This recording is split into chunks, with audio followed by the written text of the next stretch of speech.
Hello student, my name is Manish Dubey. This is the lecture of industrial engineering. आज हम industrial engineering में बात करेंगे method study की। जैसा कि पिछले लेक्चर में हम लोगों ने प्रोडक्टिविटी क्या होती है और वर्क स्टडी क्या होता है इसके बारे में बात कर लिया था मैंने। आज हम मेथड स्टडी की बात करेंगे। देखिए जो भी आ रहा है वर्क स्टडी, मेथड स्टडी, आगे आएगा मोशन स्टडी, टाइम स्टडी, फिर आएगा। जो भी ये स्टडी आ रहा है ये कर क्यों हो रहे हैं इसको पहले हम जान लेते हैं। इसलिए किसी भी इंडस्ट्री में या प्लांट हो कोई, किसी में भी ये मेथड स्टडी, वर्क स्टडी ये ज़रूरत इसलिए पड़ गई क्योंकि हमें प्रोडक्टिविटी को इंक्रीज करना है। प्रोडक्टिविटी मीन्स जो भी हम इन्वेस्ट कर रहे हैं किसी भी कंपनी में, तो उसका आउटपुट जो हमें मिल रहा है, इन्वेस्ट करने के बाद जो आउटपुट मिल रहा है उसको इंक्रीज करना, यही प्रोडक्टिविटी भी होती है। और प्रोडक्टिविटी यही भी जो भी मेथड स्टडी या टाइम स्टडी या वर्क स्टडी जो भी कर रहे हैं उसका मेन एम भी होता है। मेथड स्टडी का मेन पर्पज किसी भी ऑर्गेनाइजेशन में प्रोडक्टिविटी को इंक्रीज करना होता है। अब देखते हैं कि मेथड स्टडी एक्चुअली होती क्या है। देखिए मेथड स्टडी में इंडस्ट्री या कोई भी प्लांट हो, जो भी प्रेजेंट टाइम में काम हो रहा है, जैसे मीन्स मान लीजिए आपका कोई इंडस्ट्री, आप इंडस्ट्रियलिस्ट हो, आपकी इंडस्ट्री है, कोई कपड़ा बना है, सपोज करो कि कोई कपड़ा बनाने वाली फैक्ट्री है, वहाँ पे कपड़े का मैन्युफैक्चरिंग होता है। तो जो भी मैन्युफैक्चरिंग हो रहा है तो उसके लिए क्या चाहिए, कौन कौन सा इन्वेस्टमेंट चाहिए? लेबर चाहिए, मशीन चाहिए और मटेरियल चाहिए। अरे भाई कपड़े बनाओगे तो मटेरियल चाहिए ही, और लेबर बनाने के लिए लेबर चाहिए और मशीन तो चाहिए। तो ये तीन चीज़ तो मेन होता है किसी भी ऑर्गेनाइजेशन में। मेथड स्टडी में हम क्या करते हैं, जो भी ये तीन इन्वेस्टमेंट कर रहे हैं, लेबर, मशीन, मटेरियल, और आउटपुट हमारा क्या, देखो इन्वेस्टमेंट हमारा क्या हो गया, ये तीन चीज़ें, और आउटपुट क्या हो गया, हमारा जो कपड़े बन के तैयार हो रहे हैं। तो उसी कपड़े जो आउटपुट को हमें बढ़ाना है, उसी प्रोडक्टिविटी को बढ़ाना है।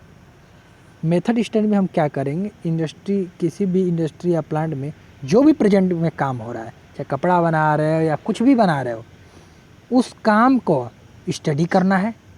उस काम को स्टडी करना मतलब उस काम के बारे में पढ़ना नहीं, उस काम को देखना है एक बार, उसके बारे में एनालिसिस करना है और उसमें कुछ सुधार करना। उसमें हमेशा जैसे सुधार करो और उसके प्रोडक्टिविटी को इंक्रीज करना है। यही हमारा मेथड स्टडी में होता है। जैसे आप लोग ये एग्जांपल जानते हो, जैसे मैं बता रहा हूँ, जैसे मान लीजिए मोबाइल आप लोग जो यूज करते हो, दिन प्रतिदिन मोबाइल में नए नए फीचर्स आते रहते हैं ना। कैसे नए नए फीचर आते रहते हैं? इसलिए नए नए फीचर्स आते रहते हैं क्योंकि जब आप मोबाइल कोई भी यूज करते हो वो पुराना हो जाता है, तो जो भी मोबाइल की कंपनियां होती हैं, बनाती हैं, तो उसे फिर से एनालिसिस करती हैं, फिर से स्टडी करती हैं और उसी एनालिसिस या स्टडी में उसको इम्प्रूवमेंट करने का प्रयास करती हैं। और उसी इम्प्रूवमेंट में क्या होता है, प्रोडक्टिविटी इंक्रीज होती है, उनकी प्रोडक्टिविटी इंक्रीज होती है और क्वालिटी अच्छी होती है। क्वालिटी अच्छी होती है तो सब मार्केट में उसकी प्राइस अच्छी मिलती है और लोगों के बीच में उसकी डिमांड बढ़ती है। तो हर जगह, चाहे कोई भी इंडस्ट्री हो, हर जगह जो भी मेथड स्टडी होता है किया जाता है, या वर्क स्टडी किया जाता है, मेथड स्टडी किया जाता है, टाइम स्टडी किया जाता है। तो यहाँ पे अभी हम पहले मेथड स्टडी की बात कर रहे हैं। तो मेथड स्टडी में क्या होता है, जो भी मेथड से आप बना रहे हैं कोई भी प्रोडक्ट, अरे भाई कोई भी मेथड होता है ना, जैसे आप लोग कोई भी जैसे मैन्युफैक्चरिंग करते हो, तो सिंपल सा आप लोग कास्टिंग ही देखो। कास्टिंग में क्या करते हो, किसी भी प्रोडक्ट को बनाते हो, जब आयरन, जब मॉल्टन मेटल पाउडर करते हो जब कैविटी में, तो मोल्ड कैविटी या पैटर्न, जो पैटर्न के रूप अनुसार वो शेप ले लेता है। तो एक मेथड हुआ कि नहीं हुआ वो। उसी तरह से उसी और भी जो भी इंडस्ट्री में जो भी वर्क होता है उसी को स्टडी करना है और उसमें इम्प्रूवमेंट करना है। ये आपका मेथड स्टडी का मेन एम होता है। अब देखते हैं इसमें डेफिनेशन, मेथड स्टडी एक्चुअली होती क्या है।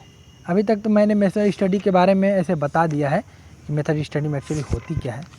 आप देख डेफिनेशन देखिए, लिखा है कार्य विधि अध्ययन किसी कार्य को करने की वर्तमान विधि या भविष्य के लिए प्रस्तावित विधि, भविष्य के लिए प्रस्तावित विधि का क्रमबद्ध अभिलेखन, सिस्टमैटिक रिकॉर्डिंग तथा क्रिटिकल एग्जामिनेशन, क्रांतिक परीक्षण करना है, जिससे कि नई एवं अपेक्षाकृत सरल एवं प्रभावी विधियों को विकसित करके लागू किया जा सके और लागत भी कम की जा सके।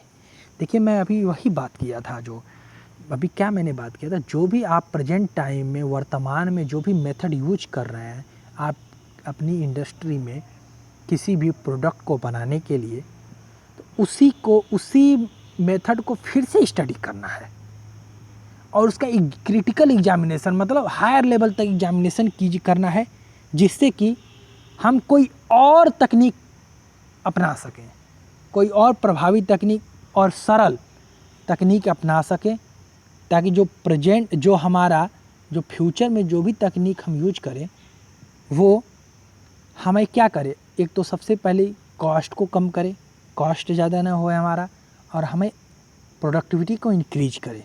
प्रोडक्टिविटी को इंक्रीज करे मीन्स हमारा प्रोडक्ट से हमारा इन्वेस्टमेंट कम हो, इन्वेस्टमेंट होने के बावजूद भी हमारा लाभ ज़्यादा हो। ये होता है आपका कार्यविधि अध्ययन। जैसे मान लीजिए जैसे किसी भी कंपनी में जब आप काम करते हो तो कौन कौन से काम करते हो, अभी तो मैंने बताया कौन कौन सी चीज़ें होती हैं। एक तो लेबर होता है, मशीन होता है और रॉ मटेरियल, ये 3 चीज़ें मेन ज़रूरी है। इन्वेस्टमेंट यही होता है। चलिए अब आगे देखते हैं objective of method study. Method study का ऑब्जेक्टिव क्या है, क्यों करते हो आप मेथड स्टडी? हाँ, प्रोडक्टिविटी, पहला तो अभी तो तब से बोला, प्रोडक्टिविटी को इंक्रीज करना, ये सबका ऑब्जेक्टिव होता है। मेथड स्टडी हो चाहे वर्क स्टडी हो चाहे कुछ भी हो, ऑब्जेक्टिव क्या होता है तुम्हारा? प्रोडक्टिविटी को इंक्रीज करना, मेन एम यही होता है। और कौन कौन से एम होते हैं? और तुम्हारा सबसे बड़ा एम तुम्हारा कॉस्ट कम लगे, जो भी कंडीशन होए तुम्हारा, जो भी कार्यकारी कंडीशन होए, वर्किंग इन्वायरमेंट होए किसी भी इंडस्ट्री में, उसमें सुधार आए, जिससे क्या हो, लेबर अच्छे से वर्क करें। जितना ही मेथड स्टडी अच्छा होगा, मशीनों का यूज ज़्यादा होगा, अच्छी मशीनें रहेंगी इंडस्ट्री में, तो क्या होगा, ये वर्किंग इन्वायरमेंट सुधरेगा। इसलिए मेथड स्टडी करते हैं। चलिए पहला देखते हैं, प्रोसेस तथा कार्य विधियों में सुधार।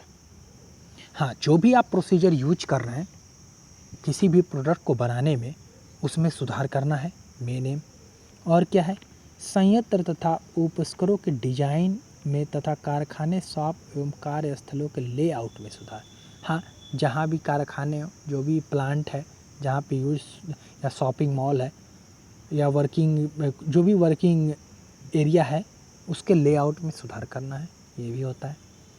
और क्या है, मानवीय ह्यूमन एफर्ट में बचत और अनावश्यक थकान में कमी। हाँ, ये भी क्योंकि आप जितने ही अच्छे मेथड लाएंगे, इससे क्या होगा, ह्यूमन एफर्ट्स कम लगाना पड़ेगा, और जो भी उसके कारण फटीग होती थी, थकान होती थी लेबर में, वो कम होगा। तो तुम्हारी जब लेबर में थकान कम होगा तो लेबर अच्छे से वर्क करेंगे, तो प्रोडक्टिविटी तुम्हारी इंक्रीज होगी। अब आगे देखते हैं और क्या, श्रम शक्ति, मशीनों तथा पदार्थ के प्रयोगों में सुधार। श्रम शक्ति, जो भी लेबर पावर यूज कर रहे हो, मतलब या मशीन यूज कर रहे हो या रॉ मटेरियल यूज कर, उनके प्रयोग में सुधार करना। ये तो प्रयोग में सुधार होगा तभी तो प्रोडक्टिविटी इंक्रीज होगी। Fast, efficient and material handling प्रदान करना, जल्दी से जल्दी और अच्छे से अच्छे मटेरियल हैंडलिंग प्रदान करना होता है। सर्वोत्तम विधि का स्टैंडर्डाइज करना, मानकीकरण करना। कार्यकारी दशाओं में सुधार, जो भी वर्किंग कंडीशन है, अभी बात किया था मैंने, जो भी वर्किंग कंडीशन है उसमें सुधार होना चाहिए। खराब तथा स्क्रैपल माल में कमी। हाँ, जो भी अनवांटेड प्रोडक्ट है या बेकार प्रोडक्ट हैं उनको उनमें कमी आए, ज़्यादा वेस्ट ना हो हमारा और हमें अच्छे क्वालिटी का प्रोडक्ट मिले। अब आगे देखते हैं। अधिक जॉब संतुष्टि, स्वास्थ्य और सुरक्षा की उच्च मानकता। जैसे जो भी वर्कर काम कर रहे हैं या लेबर काम कर रहे हैं, जो भी इंजीनियर, डिज़ाइन इंजीनियर, प्रोसेस है, जो भी काम कर रहे हैं उनमें जॉब की संतुष्टि हो, जॉब सेटिस्फेक्शन हो। जॉब सेटिस्फेक्शन रहेगा तभी तो तुम्हारा इंडस्ट्री में वर्क अच्छे से करेंगे वो। उनके स्वास्थ्य कंडीशन में भी सुधार करना, स्वास्थ्य में भी सुधार आएगा, बीमार न पड़ें जल्दी। और क्या, किसी श्रमिक को मानक विधि के अनुरूप कार्य करने के लिए प्रशिक्षित करना। हाँ, जो भी नए आप मेथड ला रहे हो इंडस्ट्री में, जो भी एनालिसिस करके पिछले कमियों को आपने दूर किया, किसी भी प्रोडक्ट को बनाने के लिए जो भी मेथड अपना रहे थे उसमें कुछ कमियां रही होंगी, उस कमियों को दूर करके आप जो भी नए मेथड ला रहे हो तो उनके बारे में प्रशिक्षित करो। लेबर को, वर्कर को बताना पड़ेगा कि अब ये मॉडल आ गया या ये मशीन आ गया है, ये अच्छी वाली मशीन है, तो इसके लिए प्रशिक्षित करना पड़ेगा ताकि वो भी चला सके। यह आपका होता है ऑब्जेक्टिव ऑफ मेथड स्टडी। अब आगे देखते हैं क्या है।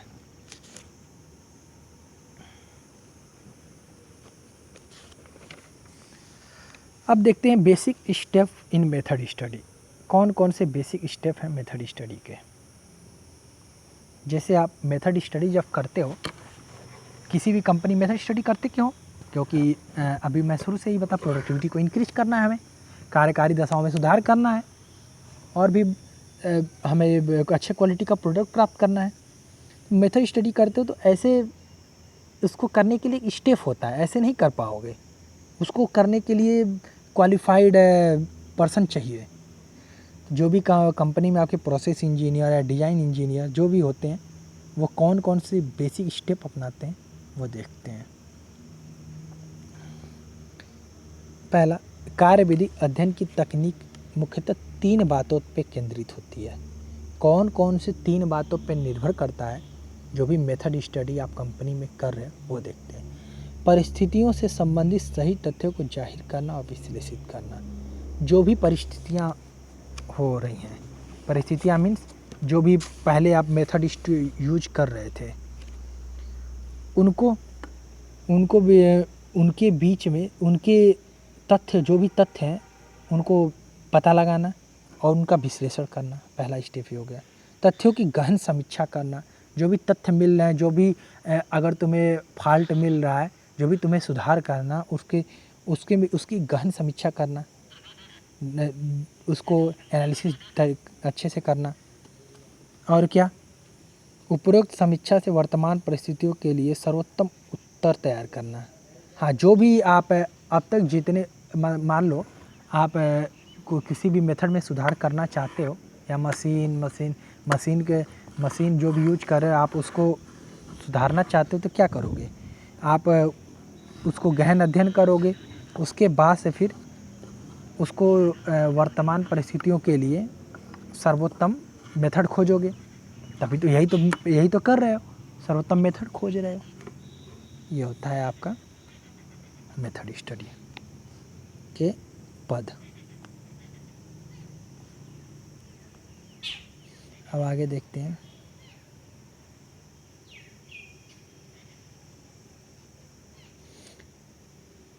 अब देखते हैं इंटरनेशनल लेबर ऑर्गेनाइजेशन, एक होता है अंतर्राष्ट्रीय श्रम संगठन। जो भी लेबर लोगों का लेबर ऑर्गेनाइजेशन बना रहता है ना, के अनुसार क्या वो कहता है कि अनुसार कार्य जो भी मेथड स्टडी हो, निम्न 6 मूल सिद्धांत हैं जिन्हें कार्य विधि अध्ययन के 6 पदों से भी नामित किया जाए। कौन कौन से 6 विधि हैं, पद हैं, वो हम देखते हैं कार्य स्टडी के लिए। कार्य स्टडी के लिए जो भी 6 मेथड है वो देखते हैं। पहला है सिलेक्शन। एक मिनट, कौन कौन से देखिए सिलेक्शन। देखिए पहला होता है, जैसे मान लीजिए मेथड स्टडी आप जो भी करोगे तो कौन कौन से पद होते हैं। पहला सिलेक्शन।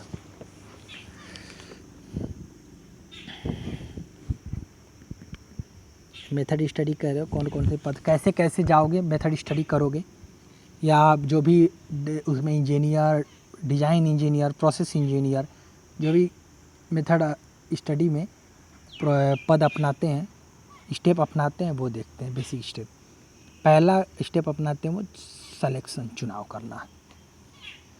कौन सा है?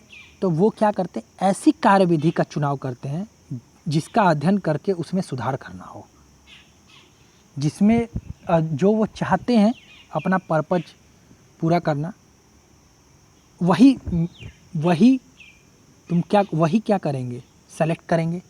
एक बात बताओ, तुम्हें जो काम करना है वही तो सेलेक्ट करोगे, अदर चीज़ें तो सेलेक्ट करोगे नहीं।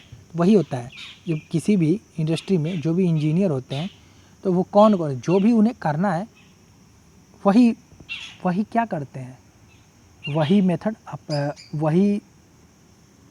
वही कार्यविधि का चुनाव करते हैं। और कौन से कार्यविधि का चुनाव करते हैं? जिसमें सुधारना हो, जिसमें तुम्हें सुधार, जो पहले से ही सही है उसमें तो कुछ ज़रूरत ही नहीं पड़ेगी सेलेक्ट करने की। तो सिलेक्शन मेन चीज़ होता है, पहला स्टेप सिलेक्शन ही होता है। कोई भी काम करते हो तो पहले जैसे मान लो कोई कंपटीशन ही तुम्हें क्रैक करना हो, तो क्या करते हो, पहले सेलेक्ट करते हो कि कौन सा कंपटीशन क्रैक करना है। तुम्हें आईएएस बनना है कि आईपीएस बनना है, कि तुम्हें बैंक में जाना है, कि तुम्हें वैज्ञानिक बनना है, क्या करना है, तो पहले सेलेक्ट करते हो कि नहीं एरिया। उसी तरह से इंडस्ट्री में भी होता है। इंडस्ट्री में मान लो जो भी सुधार करना हो, क्या करो, पहले से सेलेक्ट करोगे। उसके बाद से आते हैं रिकॉर्ड द डाटा क्या क्या रिकॉर्ड। तो जो भी वर्तमान कार्यविधि है उनका पूरा रिकॉर्ड बनाना पड़ेगा। जो भी, जैसे मान लो जो भी वर्तमान में जो भी मेथड यूज हो रहा है किसी भी प्रोडक्ट को बनाने में, किसी भी कंपनी में जो भी वर्तमान में मेथड यूज हो रहा है प्रोडक्ट को बनाने में, उसका पहले तो पूरा रिकॉर्ड बनाओ। उसके बाद से विभिन्न चार्ट और डायग्राम की मदद से उसको संपूर्ण डाटा रिकॉर्ड करो कि ये मेथड अपनाते थे, ये इतना करते थे, ये मशीन इस जैसे एक ही मशीन पे तो काम होता नहीं है, कई सारे लाइन में मशीन लगी होती है। तो इस मशीन पे इतने देर तक वर्क करते थे, इस मशीन पे ये वर्क, तो ये मशीन अगर हटा दिया जाए तो कैसे काम पे फर्क पड़ेगा या इसमें सुधार किया जाए, ये सारा रिकॉर्ड करना पड़ता है, सारा डाटा रिकॉर्ड करने के लिए। अब आते हैं आगे, वैल्यूएशन ऑफ फैक्ट, तथ्यों का मूल्यांकन। जो भी रिकॉर्ड अभी तक पहले सेलेक्ट किए, उसके बाद से फिर रिकॉर्ड बनाए उसका। सेलेक्ट में कोई तुम्हें तुम चूज कर लिए कि इस मेथड में सुधार करना है हमें। उसके बाद से जो भी मेथड है उसमें जो भी प्रेजेंट टाइम में यूज हो रहा है वो मेथड, उस मेथड को रिकॉर्ड बनाओ कि ये चीज़ें यूज करते थे।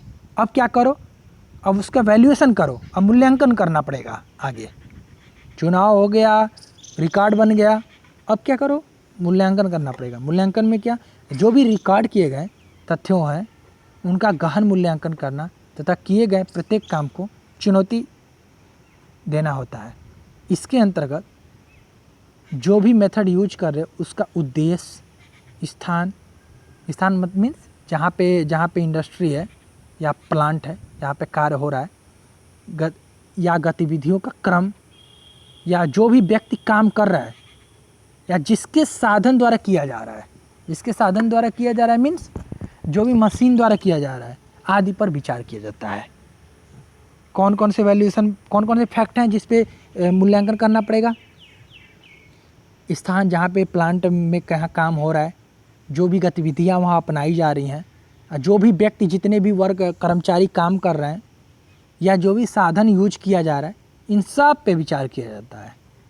अब आगे आते हैं, अब ये तो पहले चुनाव किए, फिर जो भी वर्तमान में मेथड यूज हो रहा है उसको रिकॉर्ड किए, अब क्या किए, फिर वैल्यूएशन किए। अब आगे देखते हैं सर्वोत्तम कार्यविधि का विकास, डेवलप द बेस्ट मेथड को डेवलप करते हैं। तो कौन से कैसे मेथड को डेवलप करते हैं, जब सभी परिस्थितियों पे विचार हो गई, जो भी लेबर मशीन जो भी यूज कर रहे हैं सब पे विचार हो गया, तो अधिकतम व्यवहारिक, प्रभावी तथा मित व्ययी विधि का विकास करना। मित व्ययी मतलब मोस्ट इकोनॉमिकल मेथड का विकास करना। यह विधि डिजाइन, प्रोडक्शन कंट्रोल तथा क्वालिटी कंट्रोल तथा सेल्स विभागों द्वारा स्वीकृत भी होनी चाहिए। जो भी मेथड आप डेवलप कर रहे हो, बेस्ट मेथड स्टडी में कर क्या रहे हो, नया बेस्ट से बेस्ट मेथड डेवलप कर रहे हो।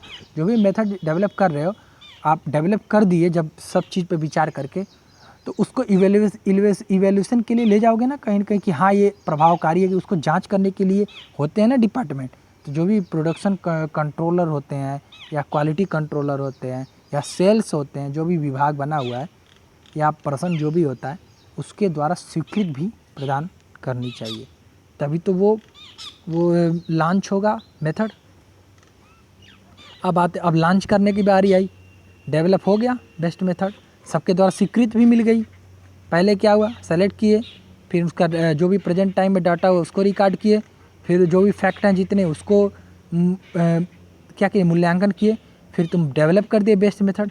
अब क्या करो, बेस्ट मेथड को अप्लाई करो। अप्लाई कैसे करो, तो क्या अगला स्टेप, नई जो भी विकसित मेथड है उनको अप्लाई करके उसका स्टैंडर्डाइज कर दो। अब उसके बाद से क्या करो, इम्प्लीमेंट कर दो। जो भी वेरिफिकेशन होए सबको करके फिर इम्प्लीमेंट कर दो। और जब सब चीज़ें हो जाएंगी तो तुम्हारी क्या होगी, प्रोडक्टिविटी अच्छी होगी, क्योंकि आप बेस्ट मेथड अपनाए हो। आप बेस्ट मेथड जो भी मेथड यूज कर रहे थे प्रेजेंट टाइम में, उसमें सुधार किए हो, उसको सुधार के ही तुम क्या कर रहे हो, नए मेथड बना रहे हो। उस नए मेथड जो भी बनाया उसके द्वारा प्रोडक्टिविटी अच्छी मिलेगी। ये होता है आपका, ये जितने भी मैंने बताए हैं ये स्टेप हैं, 6 स्टेप हैं। आ सकता है कि कार्यविधि जो भी मेथड स्टडी करते हो उसके बेसिक कितने स्टेप हैं, तो 6 स्टेप हैं। पहला क्या है, अभी मैंने बताया, पहला क्या है, सिलेक्शन। दूसरा क्या है, रिकॉर्ड दी डाटा। तीसरा क्या है, वैल्यूएशन ऑफ फैक्ट, तथ्यों का मूल्यांकन। फिर अगला क्या है, डेवलप दी बेस्ट मेथड, सर्वोत्तम कार्यविधि का विकास। फिर अगला क्या है, इंस्टॉल करो बेस्ट मेथड को, फिर मेंटेन करो, फिर हाई प्रोडक्टिविटी तुम्हारी मिल जाएगी। तो ये हो गया। अब आगे देखते हैं, अब आगे पढ़ते हैं हम लोग।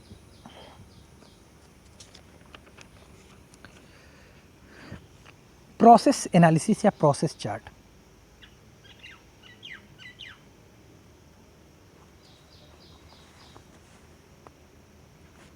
देखिए कार्यविधि जो भी अध्ययन होता है, ये चार्ट क्या होते हैं, या process chart, flow chart, main flow chart, ये चार्ट क्या होते हैं वो देखते हैं हम लोग। एक मिनट,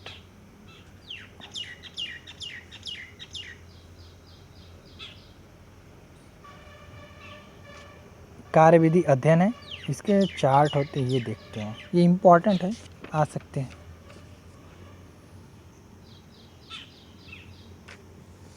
देखिए आप जो भी अभी मैंने बताया है, जो भी आप पहले सेलेक्ट कर रहे थे, जो भी मेथड अपना रहे थे, पहले सेलेक्ट कर रहे थे, फिर रिकॉर्ड कर रहे थे, तो रिकॉर्ड कर बनाने के लिए क्या क्या देख रहे थे आप। रिकॉर्ड बनाने के लिए आप ये देख रहे थे कि कौन सा मेथड अपना रहे हो, पहले कौन सा प्रेजेंट में मेथड अपना रहे थे, और उसके बाद से फिर तुम क्या कर रहे थे, फिर कितने लेबर काम कर रहे थे, या कौन सा मशीन यूज हो रहा था, या और क्या क्या जो भी मेथड अपनाया जा रहा था प्रेजेंट टाइम में, उन सब पे गहन विचार कर रहे थे ना। तो मैंने बोला था एक रिकॉर्ड दी डाटा, दूसरा स्टेप था ना, रिकॉर्ड दी डाटा। देखो रिकॉर्ड दी डाटा, देखो रिकॉर्ड दी डाटा। तो ये जो रिकॉर्ड, इसमें पहले सेलेक्ट कर लिए। अब जो भी रिकॉर्ड बनाते हो, जैसे मान लो अभी प्रोसेस चार्ट के बारे में बता रहा हूँ, तो अभी देख लो इसमें पहले प्रोसेस चार्ट आया क्यों। देखो जो भी रिकॉर्ड बनाते हो डाटा का, कौन सा डाटा का रिकॉर्ड, जैसे आप कोई भी वर्क जब कंपनी में हो रहा है, या प्रेजेंट टाइम में जो भी प्रोडक्शन हो रहा है, तो उस प्रोडक्शन हो रहा है, उस प्रोडक्ट को बनाने के लिए मेथड अप्लाई कर रहे हो जो प्रेजेंट टाइम में, जिसमें सुधार करना है, तो जो पिछला मेथड उसका रिकॉर्ड तो बनाओगे ना, तभी तो उस मेथड में देखोगे कि कहाँ गलती आ रही है, क्या आ रही है। तो उनका रिकॉर्ड बनाने के लिए तुम्हें कोई कॉपी पे या तुम क्या कंप्यूटर में कहीं रिकॉर्ड तो रखना पड़ेगा। तो उसी रिकॉर्ड को रखने के लिए हम क्या करोगे, एक प्रोसेस चार्ट या डायग्राम का यूज करते हैं। चार्ट या डायग्राम का, क्यों डायग्राम का यूज करते हैं? देखो, जैसे मान लो तुम्हें जांच करना हो, इंस्पेक्शन करना हो, या ऑपरेशन कुछ हो रहा है, या तुम कोई मेथड बनाना चाहते, जो भी मेथड प्रेजेंट टाइम में यूज कर रहे हैं, तो बार बार लिखोगे कि ये प्रोसेस अपना रहे हैं, ये कर रहे हैं, वो कर रहे हैं। तो इतने लिखने से बचने के लिए हम क्या करते हैं, कुछ सिंबल्स का यूज करते हैं। जैसे मान लो, अभी आगे सिंबल्स के बारे में बताते, मान लो ये कुछ सिंबल, जैसे मान लो हमने बता दिया ये रेक्टेंगल, तो ये तो रेक्टेंगल, ये तो मैथमेटिक्स में हम लोग पढ़ रहे हैं तो रेक्टेंगल, लेकिन एक्चुअली इंडस्ट्रियल इंजीनियरिंग में जब रेक्टेंगल बन गया तो इसका मतलब होता है इंस्पेक्शन।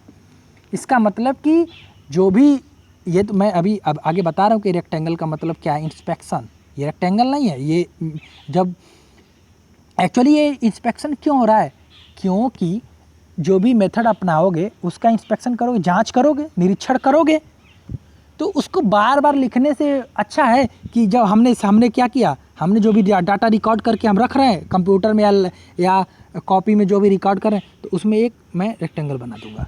तो जो भी इंजीनियर होगा या जो भी उसमें हाईली क्वालिफाइड एजुकेटेड पर्सन होगा, वो जब देखेगा रेक्टेंगल बना हुआ, तो इसका मतलब वो जान जाएगा कि अब इसका जो भी मेथड है इसको इंस्पेक्शन करना है, निरीक्षण करना है। या तुम्हारा ऐसे सिंबल बना देगा एरो का, ये तो एरो का सिंबल है, लेकिन इंडस्ट्रियल इंजीनियरिंग में क्या यूज है, इसका मतलब इस मटेरियल को एक जगह से दूसरी जगह ले जाना है। तो सिंबल हम अपने सुविधा के लिए यूज करते हैं ताकि डाटा को रिकॉर्ड कर सके, समझ गए? तो उसी प्रोसेस चार्ट को हम पढ़ेंगे कि कौन कौन से डाटा कैसे कैसे सिंबल यूज करते हैं, क्या क्या यूज करते हैं, वो देखते हैं।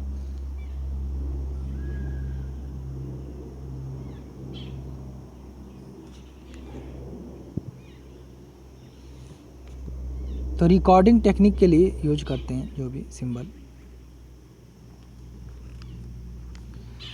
जैसे कोई भी, अभी आपने बताया है, अभी आपको मैंने बताया है कि जो भी रिकॉर्ड डाटा होगा कंपनी को, वो रिकॉर्ड करेंगे, उनके लिए सिंबल का यूज करेंगे। कौन कौन से सिंबल का यूज करेंगे या कौन कौन से चार्ट का यूज करेंगे? पहले देखो ऑपरेशन प्रोसेस चार्ट, फिर फ्लो प्रोसेस चार्ट। देखिए फ्लो प्रोसेस चार्ट, ये जो फ्लो प्रोसेस चार्ट है ये कितने प्रकार के होते हैं? 3 प्रकार के, man flow process chart, material flow process chart, machine flow process chart. Man, material और मशीन, ये 3 तो तुम्हारा इन्वेस्टमेंट है, ये तो हर कंपनी में होता है, लेबर रहेंगे ही रहेंगे, तुम्हें जो भी प्रोडक्ट बनाना है उसका रॉ मटेरियल होने चाहिए, और जो भी प्रोसेस तुम अपना रहे हो, मशीन यूज कर रहे हो, वो भी तो होना चाहिए। तो ये प्रोसेस चार्ट 3 होते हैं। अब आगे देखते हैं चार्ट कौन कौन से और भी होते हैं। समय टाइम स्केल का प्रयोग करते हैं, multiple activity process chart, simo chart का यूज करते हैं, PMTS चार्ट यूज करते हैं। फिर आगे देखते हैं कौन कौन से आरेख का, flow diagram, steering diagram, cycle graph, Karna cycle graph, travel chart, 2 and 3D model सब यूज करते हैं। तो पहला हम देखते हैं, पहला क्या देखेंगे, ऑपरेशन प्रोसेस चार्ट या प्रोसेस चार्ट। प्रोसेस चार्ट होती क्या है?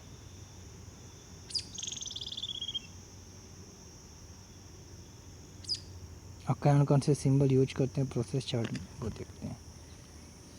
देखिए, प्रक्रम विधि या प्रोसेस चार्ट का अध्ययन करने या सरल रूप से समझने के लिए प्रक्रम विश्लेषण किया जाता है। प्रोसेस, इसके अंतर्गत कार्यविधि किसी भी भाग का सूक्ष्म अध्ययन नहीं किया जाता, बल्कि पूरी कार्यविधि को समग्र रूप से समझने का प्रयास किया जाता है। जो भी प्रेजेंट टाइम में आप मेथड यूज कर रहे हैं किसी भी कंपनी में, उसके पूरे मेथड को पहले समझने का प्रयास करते हैं कि एक्चुअली उसमें सुधार करना क्या है, यही तो कर रहे हो।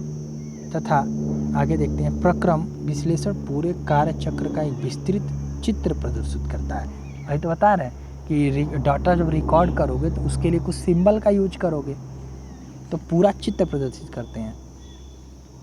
एक गिलब्रेथ नाम के साइंटिस्ट या इकोनॉमिस्ट थे या अर्थशास्त्री थे या इंडस्ट्रियलिस्ट थे, दंपति ने सर्वप्रथम प्रक्रम चार्ट को बनाने के लिए प्रतीक चिन्हों का उपयोग किया। सर्वप्रथम इन्होंने ही यूज किया था सिंबल कि जैसे मान लो हम सिंबल से दिखा देंगे, जब सिंबल बना रहेगा तो जो भी वहाँ पे कंपनी में हाईली क्वालिफाइड होंगे ये पर्सन होंगे या एजुकेटेड पर्सन होंगे, वो देख के पहचान जाएंगे कि एक्चुअली करना क्या है इसमें। तो उन्होंने लगभग प्रतीक चिन्हों का उपयोग किया था, परंतु केवल अब 5 ही प्रतीक चिन्ह, बहुत से चिन्हों का उपयोग किए थे और परंतु अब केवल 5 ही प्रतीक चिन्ह हैं जिनका वास्तव में प्रयोग किया जाता है, जो सभी कार्य को पूरा करने के लिए पर्याप्त हैं। मतलब बहुत से प्रतीक चिन्हों का प्रयोग किए थे उन्होंने जो गिलवेथ में थे, लेकिन उसमें से सिर्फ 5 ही ऐसे प्रतीक चिन्ह सिंबल हैं जो जो जिनसे हमारा सारा काम हो जाता है। अब आगे देखते हैं कौन कौन से प्रतीक चिन्ह हैं। ठीक है, अगले लेक्चर में देखते हैं कौन कौन से प्रतीक चिन्ह। तब तक धन्यवाद।